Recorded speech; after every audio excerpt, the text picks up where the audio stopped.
Hey, what's up? It's your girl, Kara J. First of all, I must thank all of you who supported me, who liked my video, who liked my statuses last week, pushing this positive empowerment message for other women. Thank you. We almost hit 1,700 reviews on the video, and 700 almost, I'll take that back, 600 likes on one of my posts. So thank you. I really appreciate that. All right, so let's get straight into it for this week.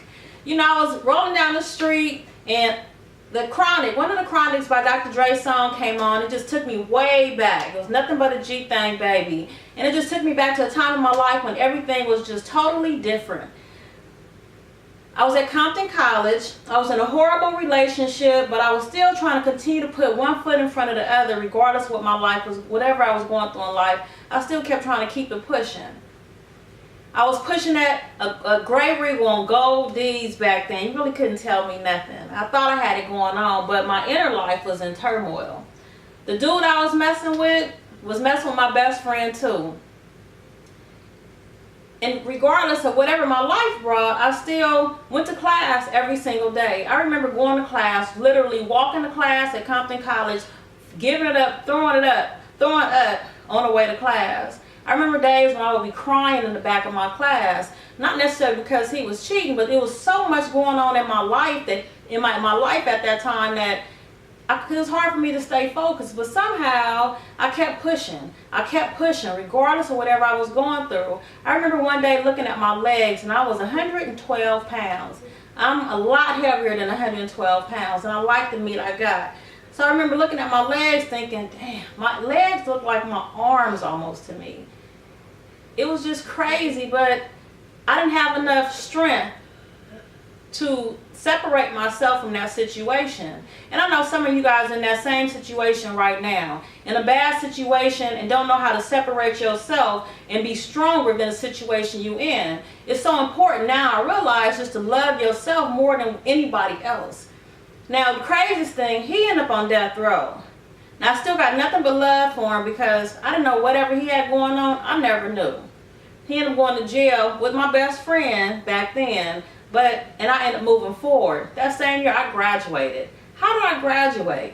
I always look back at that and think, how do I continue to stay focused, keep my grades good, life in hell, sitting in class crying, and still graduated and got my degree that summer? When I think about times like that, I think about my life now. So regardless of whatever I'm going through right now, nothing is harder than what I went through back then. I always understand that the situations I'm in now don't compare. And so many of you hit me this week about being stuck where you are. This week has been crazy, just with the phone calls and conversations you guys had and the stuff that you guys shared with me.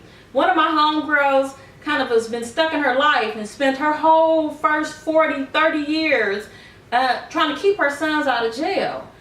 So now it's time for her to start over and live her life. Her life is not over, it's just beginning. And it's on her to utilize all that strength. She's a strong sister, but it's on now for her to use all that strength that she has to move forward and think about herself.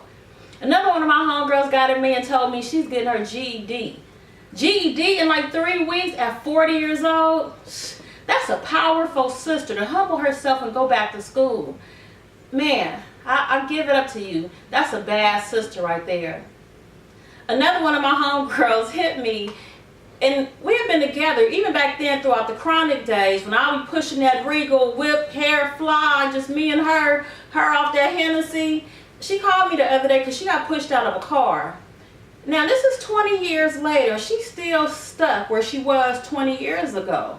It's nothing I can tell her or try to convince her to love herself or empower herself because that's where she chooses to be. I've been in her ear for 20 years and that's where she wants to be right now. I hope that she overcomes that. But see, it's situations like those that should empower other sisters. And I think that us sharing our stories, one day I'll be able to interview somebody else, one of those sisters right here. I'll be able to interview them so they'll be live, or we could post it on Facebook so we can all experience that at the same time together. Another friend, her dude got killed this week. She had broke up with him. We had this conversation a few months ago. She had already broken up with him. But I always believe that God separates things that are supposed to be separated ahead of time.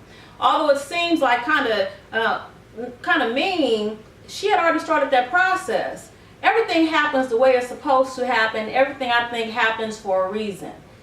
Now, all of our power comes from, or a lot of our power, because we've been through hell and high water, right, girl? Yeah. Since a lot of our power comes from the things, our trials and tribulations from the past, it's important to look at all that stuff and understand, regardless whatever is next, we're strong enough to endure whatever that process is. Some of you got at me about going back to school. I had to go back to school too. I didn't go straight through. It took me a long time to get the degrees that I had. But the point, I never stopped. Regardless of whatever happened in my life, I always kept going. That's what I'm giving to you. Make a plan. What is it that you want to do? Some of you guys want to go to school for nursing. Somebody got at me about changing their job. Somebody else got at me about how do they get back into school. The first step is the hardest step. I promise you, that is the hardest step. Once you pass that first step and you start the mission, then it gets easier. Figure out what you want to do and what school you want to go to. I always believed in plans. 1 year, 3 year, 5 year plans. The plans allowed me to stay focused on that dream or whatever was coming next. Even if I fell off track a little bit, I always jumped back to that plan. And that's how I was able, or that's how I've been able to continue to progress throughout my whole life. So what's next for you? Where you want to go? It's on us to continue to build each other. I think this movement is extremely powerful and purposeful right now. Let me shout out to Kevin Hart this week. It's so many people who are in turmoil. Life is upside down in Houston, my family included. I've been praying for them. I hope you've been praying for them. I want to shout out to Kevin Hart because Kevin Hart has been challenging other celebrities to raise money or give money to the survivors or those affected by the storm in Houston. So I want to give big ups and a shout out to him for making that move. That's a powerful thing. Now, I got at you about getting at me. Just leave me a post, leave me something in my inbox, get at me, let me know where you are. I can't always have a one-on-one conversation with you, but if you type in your story in my inbox, and I can at least respond there if I can't call you back. I can't always call you back because I'm busy myself. So it's our responsibility, Queen. Let's do this. It's on us to rise, to raise up the next sister. We're supposed to lift as we climb.